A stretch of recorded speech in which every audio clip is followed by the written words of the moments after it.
नवरात्रि की 9 पावन रातों का पर्व शुरू हो गया है और इस पर्व की नींव रखी जाती है एक ऐसी देवी की पूजा से जो इस पूरे उत्सव का आरंभ करती हैं। जी हाँ, हम बात कर रहे हैं नवदुर्गा के पहले स्वरूप मां शैलपुत्री की। तो ये सवाल मन में आता है ना, कि आखिर कौन है मां शैलपुत्री, क्या है उनकी कहानी और क्यों नवरात्रि के पहले दिन सिर्फ और सिर्फ उन्हीं की पूजा होती है। चलिए आज इसी कहानी में थोड़ा और गहराई में उतरते हैं। तो सबसे पहले ये समझते हैं कि मां शैलपुत्री हैं कौन और उनका ये नाम कहां से आया। देखिए, उनके नाम में ही पूरी कहानी छुपी है। शैल का मतलब होता है पर्वत और पुत्री का मतलब है बेटी, तो शैलपुत्री यानी पर्वत की बेटी। बड़ा सीधा और सुंदर अर्थ है ना? क्योंकि उनका जन्म पर्वतराज हिमालय के घर हुआ था, इसीलिए वो शैलपुत्री कहलाईं। अब जरा उनके स्वरूप पर नजर डालते हैं, कितना दिव्य है। वो वृषभ पर सवार हैं, मतलब बैल पर। उनके एक हाथ में त्रिशूल है जो शक्ति का प्रतीक है और दूसरे हाथ में कमल का फूल, कोमलता और पवित्रता का। तो ये जो मेल है ना, शक्ति और शांति का, यही उनके रूप को खास बनाता है। उनका ये रूप शक्ति, धैर्य और जीवन में स्थिरता का प्रतीक माना जाता है। लेकिन असली कहानी तो उनके इस जन्म से भी पहले शुरू होती है। हाँ, ये एक कहानी है पुनर्जन्म की, प्रेम की और स्वाभिमान की। बहुत ही शक्तिशाली कथा है ये। चलिए जरा पीछे चलते हैं और देखते हैं कि ये सब शुरू कहां से हुआ। तो कहानी कुछ यूं है कि अपने पिछले जन्म में मां शैलपुत्री असल में थी सती, भगवान शिव की पत्नी। हुआ ये कि उनके पिता राजा दक्ष ने एक बहुत बड़ा यज्ञ रखा, सबको बुलाया, लेकिन जानबूझकर भगवान शिव को न्योता नहीं दिया। सोचिए, अपने ही पति का इतना बड़ा अपमान, ये माता सती से बर्दाश्त नहीं हुआ और उन्होंने उसी यज्ञ की आग में खुद को समर्पित कर दिया। इसी के बाद उनका दूसरा जन्म हुआ हिमालय के घर, जहां वो कहलाएं शैलपुत्री।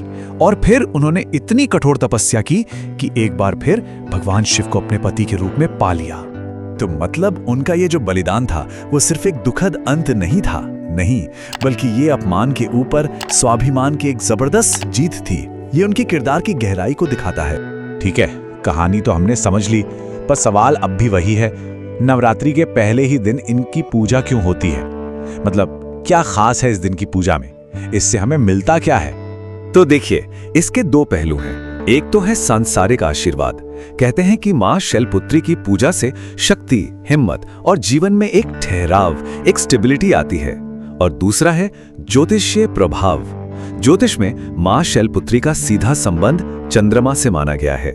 तो जब हम उनकी पूजा करते हैं तो कहते हैं कि मन को शांति मिलती है और एक पॉजिटिव एनर्जी का फ्लो बनता है। लेकिन बात यहीं खत्म नहीं होती, इसका एक और भी गहरा आध्यात्मिक मतलब है।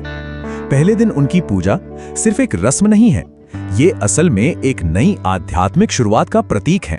असल में मां शैलपुत्री सिर्फ शक्ति की देवी नहीं है, वो नई शुरुआत यानी न्यू बिगिनिंग्स की देवी है, आध्यात्मिक जागृति के प्रतीक हैं। तो जब हम नवरात्रि के पहले दिन उनकी पूजा करते हैं तो हम एक तरह से ये कह रहे होते हैं कि हाँ, हम तैयार हैं एक नई ऊर्जा के लिए, एक पॉजिटिव बदलाव के लिए। और उनकी कहानी से हमें एक तरह का रोड मैप भी मिलता है। 3 सिंपल स्टेप्स। पहला, अतीत को पीछे छोड़ो, जैसे माता सती ने अपना पुराना शरीर त्याग दिया। दूसरा, जो आज है, जो वर्तमान है, उसके लिए पूरी तरह से समर्पित हो जाओ, जैसे शैलपुत्री ने शिव को पाने के लिए तपस्या की। और तीसरा, एक नए भविष्य की शुरुआत करो। यही तो है नवरात्रि का असली मतलब, बदलाव की इस 9 दिन की यात्रा को शुरू करना।